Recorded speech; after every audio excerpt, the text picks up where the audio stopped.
When the world goes quiet and the night takes over, the forgotten begin to speak.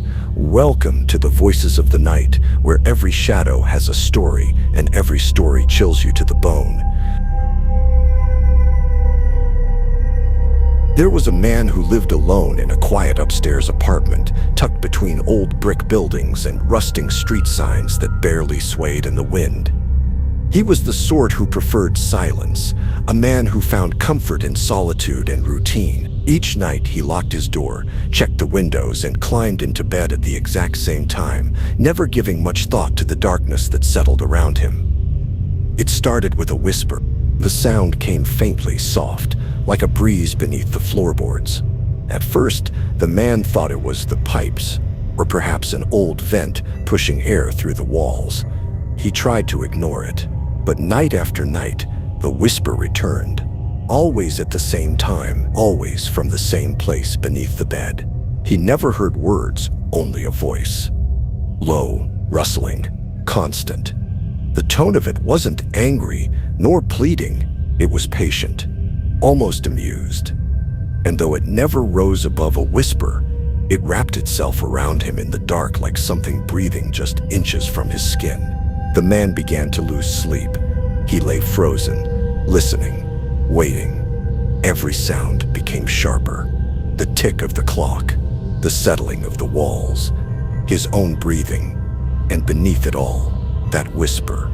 It never stopped, not even when he covered his ears. One night, he summoned the courage to lean over the edge of the bed. Slowly, inch by inch, he lowered his head. The floor below was pitch black.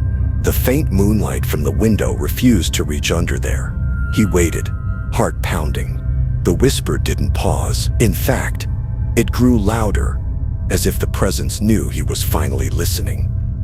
He didn't see anything, just blackness. But his gut twisted. Something unseen was down there. Something awakened, and it wanted him to look longer.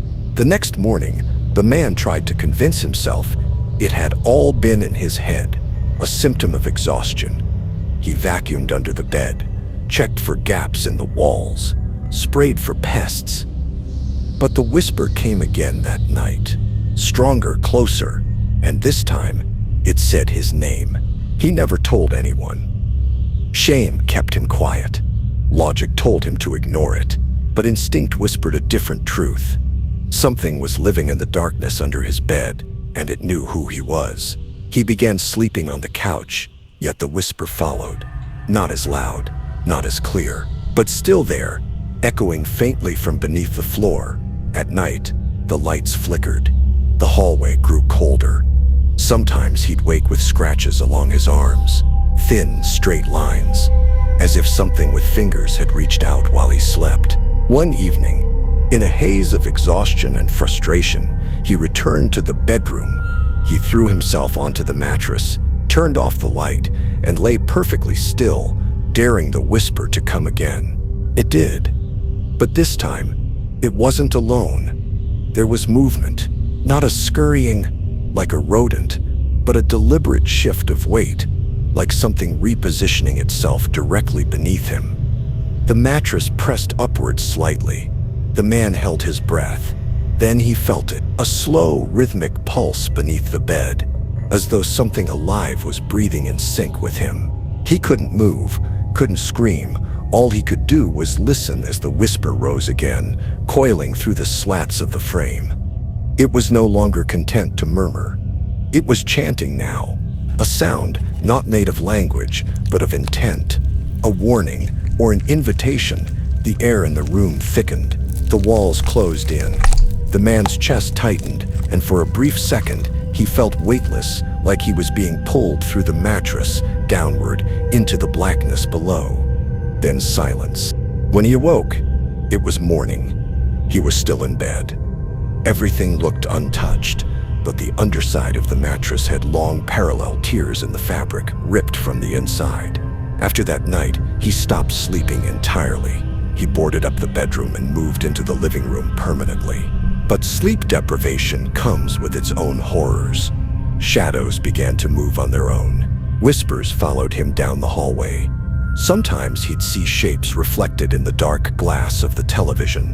One night, after nearly a week without sleep, he decided to face the thing. Not with a weapon, not with faith, just with the one thing it seemed to want: his attention. He entered the bedroom. The boards over the window hadn't been touched. The air was cold, stale, and unmoving. He switched on the light, then dropped to his knees beside the bed. Without hesitation, he lifted the edge of the frame and stared into the void beneath. The whisper greeted him instantly, but now it wasn't from below. It was behind him. He turned slowly, but the room was empty. Still, the whisper grew louder, more urgent. Then, in one long scraping sound, the bed shifted. He didn't move, didn't breathe, and then, without sound, without warning, something grabbed his ankle. It was cold, wet, heavy, like fingers made of decayed cloth and bone.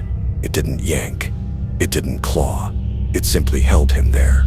The man stared into the blackness beneath the bed and saw it, not clearly, not with shape, but with awareness.